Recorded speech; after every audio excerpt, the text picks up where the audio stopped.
mariscales de la carrera. Non, bon, plus sérieusement, les commissaires de course, hein,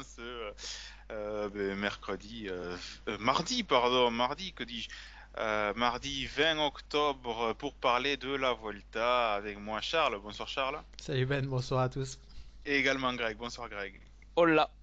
Pardon, ça c'est Alors, un bilinguisme. hola Tico, un Tour d'Espagne qui a déjà débuté avec l'étape arrivant à Arate avec la victoire de Primoz Roglic, désert de Tour de France, on va y revenir. Mais non, on va commencer par cette étape avant de présenter les étapes qui suivent. Une étape, Charles, où déjà on y voit beaucoup plus clair pour les prétendants au classement général. Ouais, carrément, je trouve que c'est le gros enseignement de la journée. Et on l'a dit, comme tu le vois, comme tu l'as dit, pardon, très clair. Et il y a pas mal de mecs qui sont déjà largués. Donc je vais citer un vite fait avant de passer la parole à Greg. Daniel Martinez a pris 4 minutes. Je crois que David Gaudu en a pris 2. On retrouve Vlasov à 4 minutes aussi, je crois, ou même un peu plus si je me trompe pas. Pinot à 9, Yannis Aguirre à 11, Froome à 11 aussi, donc pas Il a mal pris de un sacré monde. éclat, Froome, hein. Ouais, exactement. Un Woodpulse prend une 51, Ivan Sosa aussi, même s'il a roulé pour Carapaz, donc on y voit déjà, comme tu l'as dit, beaucoup plus clair. Une étape donc qui a permis également de voir Greg plus clair dans la hiérarchie Groupama FDJ, même si Godu a sans doute déçu, mais surtout Ineos, avec un Chris Froome que j'avais lu qui s'annonçait à son niveau pré 2019, mais oui, mais non, ou alors c'est le niveau pré 2019 en février. Voilà, c'est un peu ça, même si on le sentait un petit peu venir aussi dans les dernières déclarations, où il se donnait plutôt l'impression de vouloir donner un coup de main à l'équipe et entre guillemets, à rendre un peu ce que l'équipe lui a donné, puisque si on peut le dire, hein, que c'est la Sky Ineos qui a fait Froome. Si on se rappelle, c'est pas la. Rappelez-vous du Froome de Barlow, c'est plutôt la même chose. Donc voilà, pour moi, il y avait très peu de suspense sur la hiérarchie chez Ineos. C'était évident que c'était Carapaz qui allait être le leader. On a vu un très bon Carapaz à la fin du tour et donc quoi de plus normal de le retrouver là en bonne forme. Alors la première question que j'ai envie de poser, Greg, c'est pour le classement général. Peut-on voir en favori? Bon, il y a la team Jumbo Visma qui a été ultra impressionnante. Et la question, maintenant qu'ils ont perdu le Tour de France, est-ce que ça va être la même tactique en tout cas que sur les Ah, routes françaises? ben, pour la tactique, je pense pas. En plus, le parcours, enfin, on en reparlera peut-être après, mais le parcours, le début de tour le début de Vuelta est très difficile, donc on verra bien comment ça se déroule, mais je pense que, enfin, ça va être terrible déjà que là alors c'est des cols basques très durs avec de gros pourcentages, mais le programme qui s'annonce avec le Tourmalet très vite, je pense qu'il y aura beaucoup moins de suspense au bout, enfin dimanche soir. Quand on fera le bilan dimanche soir, je pense qu'on y verra beaucoup plus clair. Et oui, tu l'as dit, je pense que les Jumbo vont être les grands favoris à voir s'ils vont continuer, voir comment ils vont gérer ça, d'être 3-4 dans les 10 premiers, mais je pense que c'est encore eux qui vont dicter le rythme de la course dans les semaines à venir. Donc 5 dans les 16 premiers, les Jumbo Visma avec Dumoulin, Gesink, Bennett, Kuss et Roglic. Quand on voit le premier groupe de tête auquel je vais adjoindre Hugh Carty qui a lâché dans les derniers hectomètres, Charles, Roglic, Carapaz, Martin et Dan Martin, pas Guillaume Martin, Chavez, Crocharner, Mas. On voit déjà qu'il y en a certains, on pense qu'ils verront pas à Madrid dans les top 5 au général. Ouais, normalement, il y en a certains qui, comme tu dis, seront pas dans le top 5, mais bon, comme cette saison est assez bizarre, enfin, on pense à Jane Lay, Kelderman et Almeida sur le Giro qui sont les trois mieux placés, donc j'oserais peut-être pas trop m'avancer, mais normalement, ouais, je suis d'accord avec toi, des Chavez par exemple, des grosses Chartner, Carty, Kuss, ça devrait baisser pavillon à un moment, Martin aussi, je pense. Et je vois un trio se dégager. Après, peut-être que demain me donnera tort, mais je pense que le trio Roglic, Carapaz, Mas me paraît le mieux armé pour jouer la gagne sur cette Volta. Alors, avant de reparler des favoris, également de réfléchir à ce que peuvent espérer les Français, on va parler donc brièvement du parcours. Alors, ce parcours, ben, ça a déjà débuté aujourd'hui mardi, parce qu'il faut savoir que le Tour d'Espagne, c'est un grand tour, mais ça sera le grand tour le plus court peut-être de l'histoire, hein, puisqu'il y aura que 18 étapes. 18 étapes, c'est déjà mieux que rien. On espère d'ailleurs qu'il y en aura 18. On va attendre. Mais pour commencer à parler du parcours, parlons des étapes qui arrivent, avec l'étape qui arrive à, alors je sais pas comment on le prononce, le Canberry et également la Laguna Negra des Vinuesa. Euh, Charles, ces deux étapes, encore une fois pour le général, avec des cols. Alors demain, pas loin de l'arrivée, mais il n'y a qu'une descente pour arriver à l'arrivée, et le lendemain, arriver en côte, ça va encore faire quelques écarts. Ouais, il y a deux belles étapes à venir. Tu l'as dit, la première semaine s'annonce très importante, donc surtout la loupez pas, je pense. Demain, je sais pas trop quoi penser parce que tu vois, il y a quand même pas mal d'écart au général. Là, je crois que les derniers sont à plus de 15 minutes. Donc, est-ce qu'on va 22, déjà laisser 22, ouais, 22 là. est-ce qu'on va déjà laisser sortir un groupe de 8-10 coureurs?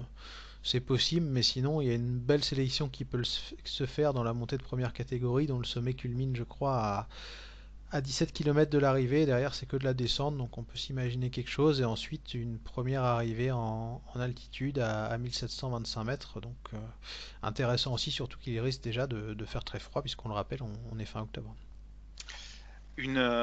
Charles a du mal à lire les profils. C'est vrai qu'on sait que la Vuelta, généralement, Greg, ces dernières années, en tout cas, souvent il y a beaucoup d'échappés qui vont au bout, avec des équipes fatiguées. D'ailleurs, on l'a vu, hein, très vite ça a explosé aujourd'hui.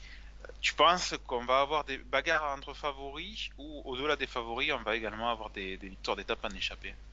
Ah, je pense, comme tu le dis, c'est souvent le cas sur le Tour d'Espagne. Ça va être un beau terrain de jeu pour les échappés. Il y en a déjà qui sont assez loin et même certains vont avoir à sauver leur saison, hein. Ouais, puis il y a plein de mecs qui Euh, vont chercher un contrat pour l'an prochain en plus, donc je pense que ça va jouer, hein. voilà, c'est souvent ça. Et après, est-ce que les équipes de leaders vont se fatiguer pour revenir sur des échappées pendant 3 semaines?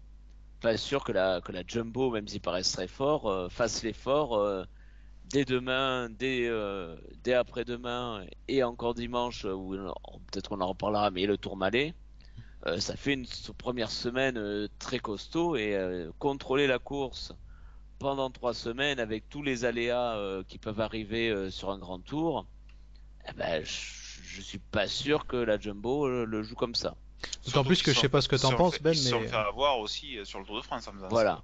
ouais, c'est ce que j'allais dire. Ouais, ils se sont fait avoir, donc c'est pas sûr qu'ils aient envie de répéter les mêmes erreurs. D'ailleurs, je sais pas si vous avez vu, les gars, c'était intéressant dans la montée d'Araté. On voyait que Sepkus roulait, mais il voulait pas non plus rouler trop fort et assumer tout le poids de la course. Enfin, je sais pas si vous avez eu la même impression que moi là-dessus. Elle Moi, a surtout j'ai eu attaqué. l'impression qu'il était à bloc. Ah, Donc, il on n'a était pas à eu bloc aussi, hein, c'est possible. moi, j'ai pas eu.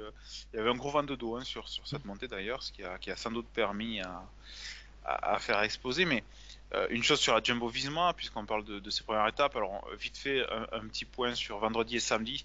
Vendredi, c'est une étape plate, donc je vois pas les sprinters, vu qu'il y aura très peu d'occasions, passer Oui, à côté. clairement. Et samedi, sans doute une étape pour Baroudeur avec trois cols dans le final, mais pas des cols difficiles. Pour revenir à la Jumbo Visma, attention, ils sont très forts.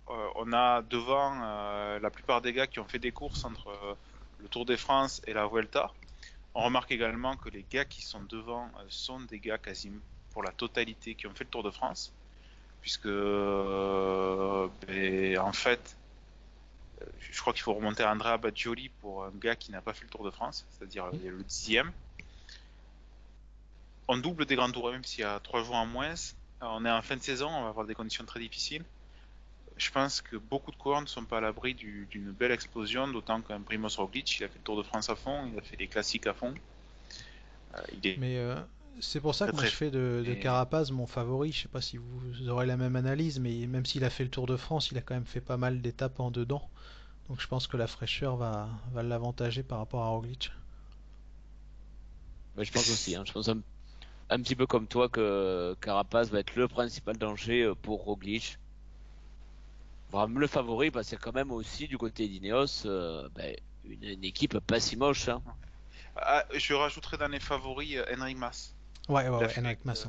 Il a pas fait beaucoup de choses depuis le Tour de France en fait, hein, puisqu'il a fait les championnats du monde, mais il a abandonné. Donc il arrive frais euh, par rapport à d'autres coureurs qui ont enchaîné. Et Mais Movistar doit sauver sa saison aussi. oui. Par contre, on a vu que, encore une fois, la course d'équipe était spéciale, hein, puisque Valverde roulait dans le groupe de derrière, sachant qu'il y a Tom Dumoulin qui peut être considéré comme un favori également. Donc, on roule sur Enric Mas. Après, on sait que Valverde est quand même un coureur. La Volta lui réussit, quoi. Oui, puis il est constant, Valverde, donc on sait que 51 secondes, au final, c'est pas non plus rédhibitoire et un podium est toujours envisageable, je pense. Ouais. Alors, je reprends le détail des étapes. On passe directement à dimanche prochain, 25 octobre. Ça aurait dû être la plus belle journée de vélo de l'année. De l'histoire du cyclisme, même, je De pense. l'histoire du cyclisme, malheureusement, il n'y aura pas Paris-Roubaix. C'est bien dommage. Bon, on va pas revenir sur ce qu'on en pense, hein.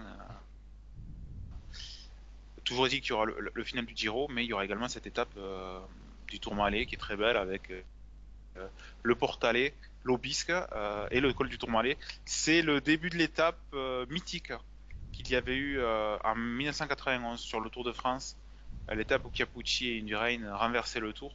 Luc Leblanc était maillot jaune et perdait énormément de temps sur une hypoglycémie et un Greg LeMond qui disparaissait du classement général. Greg, à part du principe que l'étape se court dans sa totalité, c'est une étape. Il n'y en a pas beaucoup dans les Vuelta précédentes, hein, des étapes de montagne comme ça.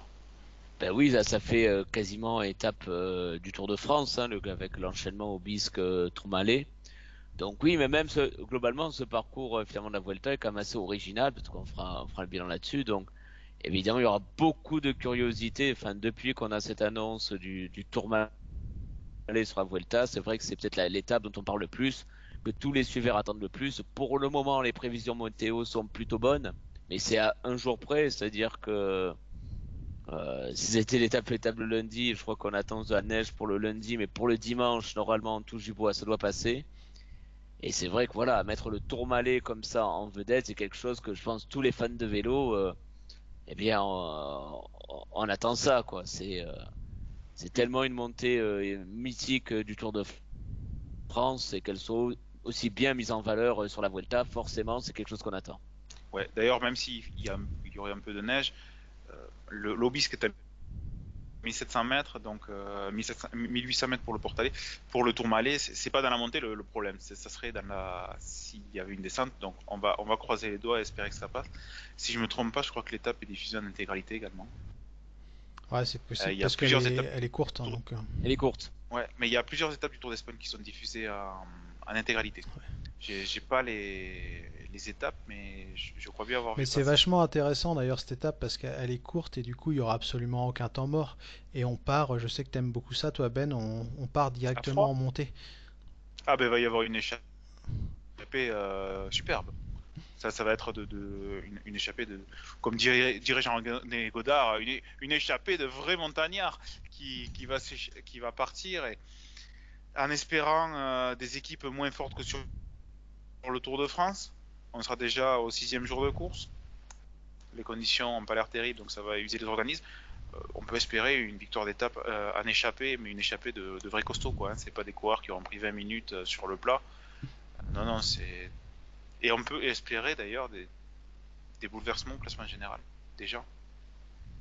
Mais j'ai un doute sur cette échappée, moi tu vois, en t'écoutant et en regardant où elle est placée, je me dis qu'au final après 6 étapes, tu vois, les mecs qui auront perdu assez de temps pour en gagner assez justement dans la première partie, ce sera des mecs qui physiquement auront vraiment baissé pavillon. Donc je les vois mal être capables de conserver une avance assez forte, enfin suffisante en tout cas au pied du Tourmalet, tu crois pas, non? Pas sûr. Regarde un Thibaut Pinot qui, je pense, vaut mieux à la pédale aujourd'hui que 9 Ou alors minutes. que des mecs Même qui ont s'il vraiment est pas. débranché aujourd'hui, quoi, dès Hmm. aujourd'hui. Au pied du Mais, Tourmalet, ça ira, mais ouais. c'est le Tourmalet le problème, à mon avis. Hmm. Oui, oui. Mais Ah, rappelons également qu'avant le Tourmalet, il y a 2 étapes plutôt plates pour récupérer. Et et pour derrière, il perdre du reste temps, peut-être beaucoup de. pour certains. Hmm. Donc, à voir. Mais vraiment une étape de montagne qui donne envie. On croise les doigts pour la météo. Ça me dérange pas qu'il pleuve, hein, qu'il fasse froid là, un temps saut 90, mais qu'on voit l'étape en intégralité. Le lundi, c'est le jour de repos. Et le mardi, Greg, on reprend avec une étape difficile à lire à nouveau. C'est une étape qu'on pourrait qualifier de moyenne montagne, mais sur une Vuelta aussi tard dans la saison, on peut pas peut vraiment pas considérer que c'est une étape qui va pas compter avec 2 fois le Puerto de Orduña. 8 km à 7,5%, donc oui. Comme tu dis, c'est difficile à lire, donc on va peut-être pas se hasarder à des pronostics ici, avec 20 km de l'arrivée à peu près, C'est ça, le sommet du col, donc 18. difficile à lire. Qui voudra, est-ce que chez les favoris, ça va tenter quelque chose? Je pense pas vraiment. Non, je Euh, pense pas. donc je pense que ça sera pour un échappé, donc pour des courageux qui partiront peut-être dès le matin. Ouais, à voir. Le lendemain, par contre, et c'est peut-être pour ça que les favoris ne bougeraient pas, Charles, c'est l'arrivée à l'Alto de Moncalvillo, 1500 mètres d'altitude. Possède d'un autre col, mais encore une arrivée au sommet comme les fait si bien la Vuelta. Ouais, une des rares vraies arrivées au sommet, parce que finalement, on va s'apercevoir tout au long de la présentation qu'il n'y en a pas tant que ça sur cette Vuelta, donc ça sera une occasion pour les favoris peut-être pas de jouer la gagne, hein, parce que c'est possible qu'on ait une course à 2 niveaux, mais en tout cas de se livrer une belle bataille, je pense, sur cette 8e étape. Alors c'est un col, je suis pas sûr d'avoir le bon profil là sous les yeux. Je sais pas s'il y en a plusieurs profils pour monter à en haut, mais ça monte sévèrement, hein. C'est Oui, 12 km à 7,2%, mais les derniers sont à 8,2, 8,2, 9,9, 11,2, 10,7, 10,3, 7,5. Forcément, on va avoir de très gros écarts là-dedans. D'autant que derrière, on a 2 étapes de plage jeudi vendredi, ou un peu bosselé, mais bon, voilà, qui devrait. attention au vent pour la 10e étape, car on ne sera au bord de mer. Hmm. Ouais, puis un Alors, petit Morito là sur la 10e aussi, je ouais, pense, hein, à la fin. c'est, je pense une étape dévolue aux sprinteurs jeudi 29 Ouais, parce que à tu l'as dit en introduction, ils auront très peu d'opportunités, donc s'ils loupent celle-là, il en restera pas beaucoup à part Madrid, hein. et Swansea, je sais pas comment encore une fois ça se prononce, mais c'est ces types d'étapes là où ça monte, ça descend et ça arrive en effet en bosse. Donc par exemple Valverde pourrait être intéressé par une victoire comme ça. Et par contre Drake le samedi, on entame un week-end terrible avec l'arrivée à l'Alto de la Farapona, 1710 mètres d'altitude, mais surtout au-delà de cette ascension, c'est une vraie étape de montagne également. C'est ça, donc avec 3 cols de première catégorie avant la montée finale. Donc finalement, si on regarde un petit peu, ça devient assez rare hein, qu'il y ait 3 ou 4 grands cols dans une même étape aujourd'hui sur un grand tour. Donc oui, ben là, ça peut annoncer déjà au moins sur la dernière montée la bataille entre les leaders. Je pense qu'ils attendront la dernière montée. Donc à voir. Alors c'est la montée peut-être là avec il y a le moins de pourcentage, mais ça sera une journée difficile et comme on dit, on connaît pas trop la météo. Dans quel état physique seront les coureurs. Donc voilà, ça sera un des rendez-vous pour la fin de semaine prochaine. C'était une étape où il y avait eu exactement la même en 2014. Alors attendez, je retrouve le classement général. Mais voilà, je l'ai perdu, c'est bien. J'annonce des trucs, mais je ne le retrouve pas derrière. Ah, Ah, bravo. ouais, Oh, le professionnalisme, ah, bravo. t'as vu ça? Non, Oh mais là là là là. je retrouve pas, donc tant pis. Ou alors c'était pas 2014. Bon, peu importe. Toujours est-il que ouais, c'est une étape qui pourrait faire des dégâts pour les coureurs en méforme. Et le lendemain, le dimanche, la mythique ascension Charles de l'Angliru. Ouais, ouais, c'est le week-end vraiment décisif, je pense, de cette Vuelta, parce qu'on le dira tout à l'heure, mais la On troisième sera en semaine, novembre. on sera en novembre, ouais, c'est vrai, on sera le 1er novembre. Ça fait bizarre de parler d'un grand tour quand on évoque novembre, mais ce sera bien le cas. Et cette étape de l'Angliru, elle est vraiment intéressante, parce que déjà, elle est très courte, 109 km. Donc ça promet une étape musclée, et en plus, on n'aura pas une ascension sèche de l'Angliru, on aura 4 ascensions avant, dont 2 montées de première catégorie, donc de quoi épuiser encore un peu plus les organismes avant cette montée terrible, hein. On la connaît tous, elle a fait les beaux jours de la Vuelta. Ça promet un beau spectacle, peut-être pas d'écart énorme parce que la pente est tellement difficile que c'est pas forcément là-dessus qu'on créera le plus d'écart, mais visuellement, ça promet encore des belles images et une belle empoignade entre les Roglic, Carapaz, Mas, etc. Ouais, surtout que bon, c'est un col où tu peux faire de gros écarts. Puis Et là, t'as pas besoin d'équipier, hein. Je veux dire, tu peux avoir la plus grosse armada du monde, ça changera pas grand-chose. oui, oui, oui. Puis il faut voir comment un Tom Dumoulin, par exemple, passe des pourcentages aussi compliqués. Euh, Greg, à ce moment-là, d'ailleurs, à l'Alto de Angliru, on est donc à la fin de la deuxième semaine. Vous avez pu le voir, il y a beaucoup d'étapes difficiles, voire de montagne. Et je vais pas dire c'est la fin de la Volta, mais presque. Dans le sens, les 2 premières semaines sont terribles. Ben, c'est ce qu'on faisait remarquer finalement, alors que d'habitude sur les grands tours, les organisateurs ont tendance à mettre les grosses étapes à la fin pour préserver le suspense. Eh bien, on va voir que finalement, je pense que les étapes de plus difficiles, l'Angliru et le Tourmalet, ben, sont dans les 2 premières semaines et que, alors la dernière semaine est vallonnée, on va le voir. Il y a encore une arrivée au sommet, je crois, mais c'est plus du tout pareil. C'est-à-dire, c'est ça qui va être peut-être intéressant à voir, c'est que finalement, c'est peut-être un grand tour un peu construit différemment. Et voilà, c'est un peu la curiosité à suivre justement cette manière de faire, de construire, voilà, d'agencer le parcours. Ben, peut-être que ça va donner des idées au Tour de France, par exemple. C'est un anti-Giro en fait quand on regarde les profils. Le Giro cette année, eh ben, on va le voir hein, justement là dans les jours à venir. Cette troisième semaine, elle est dantesque. Et là, on s'aperçoit qu'en dehors du chrono, là, le mardi, je pense que derrière, il y a 3 étapes pour Baroudeur en effet. Et la Covatilla, si je me cours pas, le samedi, puis basta quoi. Tout à fait. Mais d'ailleurs, ça me fait penser déjà cette dernière semaine plus light au Tour de France 2001 où on arrivait au Tourmalet le dimanche avant l'arrivée. Et après, il y avait plus, à Luzerdinen, pardon. Et après, il y avait plus d'étapes de montagne. Mais également, je me dis que c'est peut-être pour ça que ça est autant bagarré aujourd'hui. Euh, et aussi parce qu'on ne sait pas jusqu'où la Volta pourrait se tenir selon la crise sanitaire, la, la- comme elle évolue actuellement. Donc, Clairement, puis là, ne serait-ce que sportivement, enfin, tu ne peux pas tout miser sur l'alto de la Covatilla, c'est pas possible. ouais, Donc tu es obligé de clairement, te découvrir avant. clairement, clairement. Euh, Journée de repos donc lundi.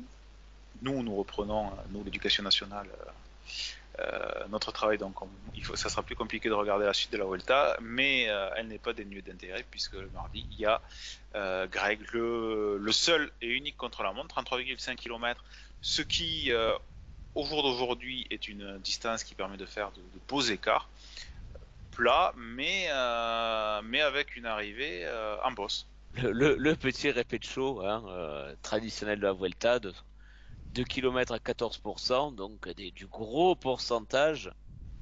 Euh, donc ben oui, bon. À suivre aussi, on a vu hein, que sur un contre-la-montre, sur le Tour de France, on peut avoir des retournements de situation. Donc à voir hein, avec cette curiosité, voilà, cette montée finale avec vraiment des pourcentages. Alors c'est tout plat le reste, donc je pense que les gros rouleurs vont quand même s'en sortir avantagés. Mais à suivre, hein, tu l'as dit, c'est le seul contre-la-montre de la Vuelta. Donc cette tendance à 33 km, ça paraît presque énorme hein, maintenant, alors qu'il y a quelques années c'était 50 ou 60. Donc à voir. Mais d'ailleurs, Greg, il y a également le fait que c'est juste après la journée de repos. Voilà, donc peut-être. Alors à voir, bon, c'est toujours la journée de repos que c'est compliqué à gérer pour certains et pas pour d'autres. Donc curiosité ou là aussi. Et ensuite, Charles, on enchaîne donc, comme tu l'as dit, 2 étapes pour baroudeur. Des étapes qui peuvent permettre par leur relief quand même quelques mouvements si il y a un coureur qui veut se tenter une Fuente D pour renverser la Volta là où on ne l'attend pas. Ouais, ouais, on peut y penser, mais je pense vraiment que ça sera pour les baroudeurs, sachant qu'on l'a dit, les coureurs sont déjà un peu fatigués. Il y Et je aura vois beaucoup de mal candidats à mon avis là, ouais, parce tenter il y les en a qui grandes vont être à 2 ou manœuvres. 3 euros. Moi, je pense qu'il y a moyen, des équipes, d'ailleurs le vendredi également, il y a moyen Ah, il y de a faire moyen, mais péter est-ce avec. qu'il y aura la volonté? J'ai du mal à y croire. Ah, Enfin, je pense que les gars qui jouent le général. Après, il faut vraiment un gars qui est prêt à tout perdre. Tu vois, je t'aurais dit un Chris Froome s'il avait été pas trop loin. Lui aurait pris le risque d'essayer de tout faire exploser parce qu'il s'en fiche de finir 2, 3, 5, 10, 15 quoi. Maintenant, à voir qui fera quoi. Par exemple, si, imaginons que ce soit un autre que Jumbo Visma qui soit leader à ce moment-là, oui, là, Jumbo Visma a intérêt à tout tenter. Puis c'est des longues étapes, hein. Mercredi c'est 205, jeudi c'est 234, donc si tu branches sur des distances comme ça, Ah, mais justement, faut quand même y aller, hein. Enfin, faut bien. avoir l'effectif Ouais. et les forces pour aller batailler comme ça 5 novembre. Enfin, Tant qu'à y j'aimerais être. beaucoup, hein. Je pense que ça donnerait un truc absolument génial, mais Attention, parce que s'il pleut, par exemple, une journée de galère, ça me donnerait pas, tu vois, dans les 50 derniers kilomètres que ça explose de partout. À voir. à voir, ouais, On on verra verra. aussi Puis ça comment ça sera. dépendra des positions en général aussi sur le moment, hein, c'est pareil. Samedi 7 novembre, dernière étape de montagne, la Covatilla, arrivée si connue de la Vuelta, avec une étape bien vallonnée, voire montagneuse avant, mais est-ce qu'on peut s'attendre à autre chose qu'une course de côte, messieurs? Pour moi, non, je sais pas si Greg. Oh non, ça sera la course de côte évidemment. Ouais, je pense que de toute façon, tout le monde sera là pour offrir un dernier affrontement entre les leaders. À moins qu'il y ait un coureur à 5 minutes qui tente le tout pour le tout, mais même j'ai du mal à C'est pas croire. des ascensions assez difficiles en plus, c'est ça le problème, Après, tu vois. après, la question, ça va être comment vont être les équipes à ce moment-là. Parce que si on fait configuration Tour de France, c'est sûr, c'est mort. Maintenant, le 7 novembre, avec le nombre d'abandons qui risque d'y avoir eu, Oui, oui, parce que rappelons-le, c'est pas. aujourd'hui, on a trois abandons, hein. Geniez, Mathias Frank et Ilan Van Wilder, si je ne me gourre pas. Ça. C'est ça. Ça fait déjà Puis c'est pas des 3. chutes, hein, c'est trois mecs en méforme, hein. C'est ça qui est aussi assez impressionnant, je trouve. Mais je pense vraiment qu'on peut. Alors, Madrid, vite fait la dernière étape, c'est du plat. Hein, Oui, oui, sprint, hein, dernière occasion à, pour les Ackermann, à Bennett, voir hein. si, vu la situation à Madrid, elle aura lieu cette étape d'ailleurs. Oui, ça c'est pas sûr du tout, par contre. La question, c'est vraiment l'état de forme des coureurs, déjà au jour d'aujourd'hui, et dans une semaine, dans 2 semaines, Ouais. je pense qu'on peut vraiment avoir de très très grosses Parce que surprises. pour finir sur cette Vuelta, moi franchement, il y a un truc qui m'a marqué, Ben, c'est que aujourd'hui, alors que la montée d'Araté, c'est pas non plus la montée la plus dure du monde, je trouve que le peloton il s'est morcelé à une vitesse absolument phénoménale et je pensais pas du tout qu'on aurait ce scénario-là. Et j'ai l'impression qu'il y a des mecs vraiment fatigués, tu vois, vous avez regardé comme moi Eurosport, à un moment sur l'abandon de Mathias Franck, on sent Stéphane Goubert qui dit clairement que on l'a, enfin il dit pas comme ça parce qu'il peut pas non plus forcément, mais tu sens qu'il a été mis là parce qu'il fallait faire le nombre en fait, qu'il était fatigué, ça fait quelques semaines qu'il a une grande fatigue, mais il est quand même au départ de la Vuelta parce que tu sens qu'il y a plusieurs fronts, il y a déjà 8 mecs au Giro, t'en as 7 qui vont être à la panne demain, t'en as Il y encore a eu à les, foutre ouais, sur les la classiques en Vuelta. même temps, ouais. Ouais, t'as eu les classiques et tout, t'as des mecs qui sont blessés, d'autres qui en peuvent plus de leur vie, donc t'as l'impression Ceux qui ont le Covid. ceux qui ont le Covid aussi, qui ont été remplacés, donc tu sens que les mecs sont un peu au bout de leur vie et que, ouais, ouais, troisième semaine, si ça se trouve, tu vas te retrouver avec 100 mecs dans le peloton. Enfin, Mais c'est c'est largement jouable, hein. ouais. Mais c'est pas tant Araté qui m'a le plus marqué. Enfin, Greg donnera son avis juste après. Mais c'est l'alto des Carabieta où il se retrouve à 50 ou 60 en haut, alors que Hmm. c'est une ascension de 5 ou 6 km à 5%, quoi. Ouais, puis le début était très roulant, hein, quand Anthony Roux fait le tempo. D'ailleurs, j'aimerais bien comprendre pourquoi ils ont roulé les FDJ, mais c'est une autre question. Mais on voyait que c'était au début une pente très très roulante, quoi. Il n'y avait pas non plus de gros pourcentage, et tu vois les mecs qui explosent, première étape de la course, un peu hallucinant, quand même. Ouais. Toi, Greg, ça t'a marqué ou bon, finalement, Ah bah, non, c'est ouais.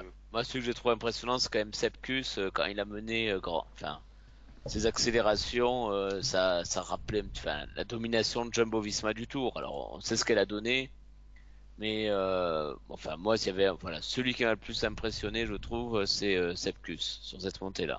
ouais, surtout Avec qu'il a fait. évidemment Roglic sur sa dernière accélération, mais voir voilà un équipier faire aussi mal finalement à tous les autres et se retrouver à faire le grand ménage et se retrouver à c'est quoi, c'est 6 ou 7 à un moment dans le groupe. C'était enfin pour moi ce qui m'a le plus marqué. Carapaz, moi aussi, m'a beaucoup marqué à sauter dans tous les coups, et je pense qu'il a trop sauté d'ailleurs dans tous les coups. Et c'est ce qui fait qu'il est peut-être juste pour revenir sur Roglic derrière, mais attention pour Roglic, hein, on rappelle, il a fait les championnats du monde, sixième, il a fait Liège-Bastogne-Liège qui remporte de belle manière, donc c'est un coureur qui, enfin, pour faire ses performances, on ne peut pas dire qu'il a véritablement coupé. Encore une fois, ça m'étonnerait pas qu'il fasse une. Qu'il Une aille Roglic, je veux qu'il fasse une Roglic Qu'il la fasse une dernière Roglic, semaine. hein. Non mais oui, non mais vraiment. Là, Parce qu'il l'a fait 2 fois déjà, hein, au Giro et enfin, dans une moindre mesure cette année sur le Tour. il a pas vraiment coupé quoi. Tu le vois, il y a des coureurs qui enchaînent Tour de France et Vuelta avec succès. On a vu Froome, on a vu Quintana. Je crois que c'est des coureurs qui ne couraient pas entre, ou qui couraient mais qui faisaient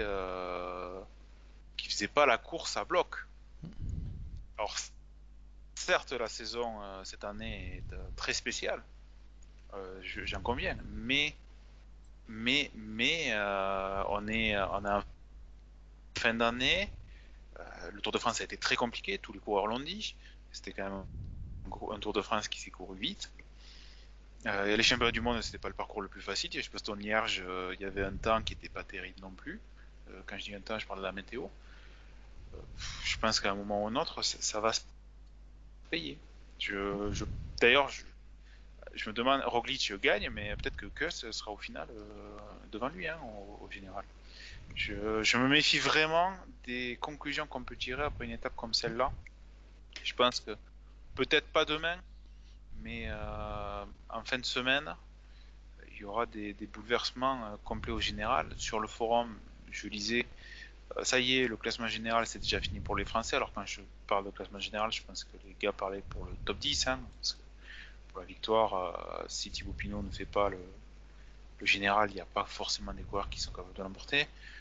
On verra si les meilleurs Français, c'est-à-dire Martin, Elisson, Champoussin et Godu, je ne vais pas compter Julien Simon qui a notre profil, vont pas remonter. C'est très compliqué à lire. Je vois pas par exemple un Grossschartner finir comme aujourd'hui. Greg, est-ce que tu penses que cette étape a vraiment valeur de vérité sur cette Vuelta? Alors, je force un peu le trait peut-être. Pas vraiment, parce que à part, enfin, il y a deux équipes enfin, Ineos et Jumbo semblent un peu au-dessus niveau équipe, peut-être la Movistar, mais derrière, ça reste, enfin voilà, ça reste assez décevant. Et je pense que certains vont aussi peut-être reprendre du temps dans les échappées. Et peut-être que certains vont tenter de Surtout sur la prendre, Vuelta. voilà, tenter de reprendre les échappées pour essayer de revenir vers un top 10. Et puis, comme tu l'as dit, vu le parcours, vu la météo, et enfin, même vu le contexte de fin de saison, c'est évident qu'il y en a qui vont craquer d'ici 3 semaines. Bon, ben, on va terminer l'émission par pronostic. Vite fait un mot sur le Giro avec Ah, une une qui nouvelle. prolonge le rêve. Ouais, prolonge le rêve et les Slovènes également, puisque c'est une nouvelle victoire slovène avec Jan Tratnik qui l'emporte en mystifiant O'Connor dans les derniers kilomètres. Euh, pour Almeida, est-ce que c'est le chant du cygne, Charles? Ouais, je pense que c'est paradoxal puisqu'il passe encore une journée en rose et certains diront que c'était lui de me placer des favoris aujourd'hui, ce qui Il est reprend vrai. du temps d'ailleurs. Il reprend une seconde ou 2 secondes, je sais plus, à ses poursuivants. Je veux pas dire de bêtises, mais ouais, il reprend 2 secondes, mais pour autant, je pense que c'est terminé pour Joao Almeida. Il a montré des signes de faiblesse à Piancavallo. Demain, ça va être très compliqué. Jeudi, ça va être un truc absolument monstrueux. Samedi, ça va être très très dur aussi, donc je ne vois pas comment il peut résister aux grimpeurs. Je pense que ça va être très très dur pour lui. Enfin, on verra, mais je n'y crois pas du tout. Enfin, moi, je fais Jay Hindley mon favori, ou avec Tao, enfin l'un des deux en tout cas, à l'heure actuelle, pour la victoire. D'accord avec Charles, Greg? Oui, mais après, je pense qu'ils vont tous souffrir, mais aucun coureur ne donne de garantie. Hein, évidemment, enfin, j'ai du mal à imaginer Almeida, vu le profil des étapes qui arrivent, j'imagine mal le voir à la fête et encore en rose dimanche soir Je pense que Patrick Lefebvre est en train de faire une danse de la neige pour. pour faire animer les étapes. Aussi. Mais quel coureur derrière donne de vraies garanties? Il y en a assez peu. Et j'imagine presque le plus solide des derniers temps, c'était Geo Gegenhardt qui est à 3 minutes.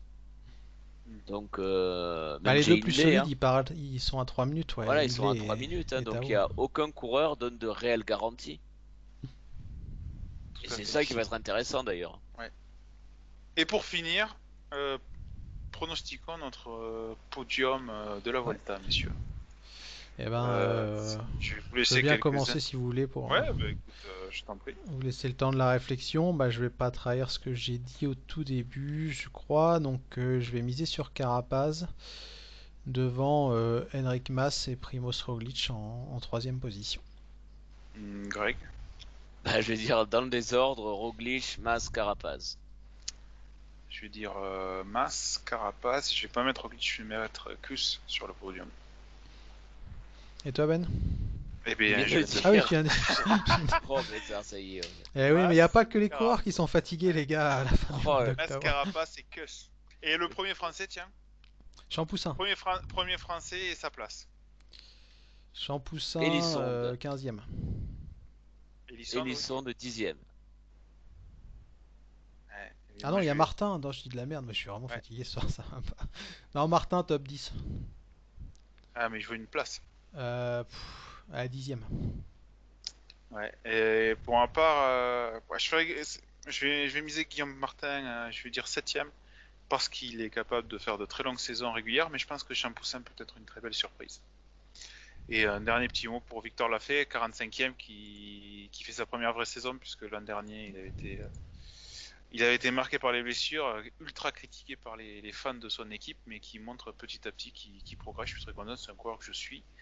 Voilà, voilà, et Bruno Ramira également dans les 50 premiers, qui a superbement protégé David Gaudu.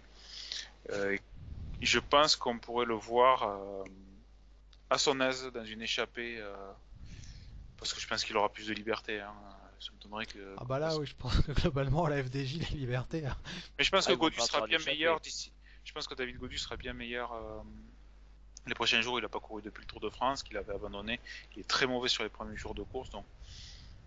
Ah bah ça peut être Attention. un mal pour un bien, parce que franchement, pour Godu, entre une 8e ou une 9e place, un peu dans l'anonymat, et une victoire de prestige à la Covatilla, à l'Angliru ou autre part, bah moi je prends la victoire d'étape hein, sur une Vuelta. Mais l'un peut aller avec l'autre d'ailleurs, hein, selon l'échappée. Oui, après, rien n'est perdu, hein, il y aura des écarts énormes, je pense. Hein. Ouais. Vu ce qu'on voit sur le Giro, les écarts qu'il y a déjà, je pense que ça sera encore pire vu la fatigue à la Mm. Vuelta à la fin.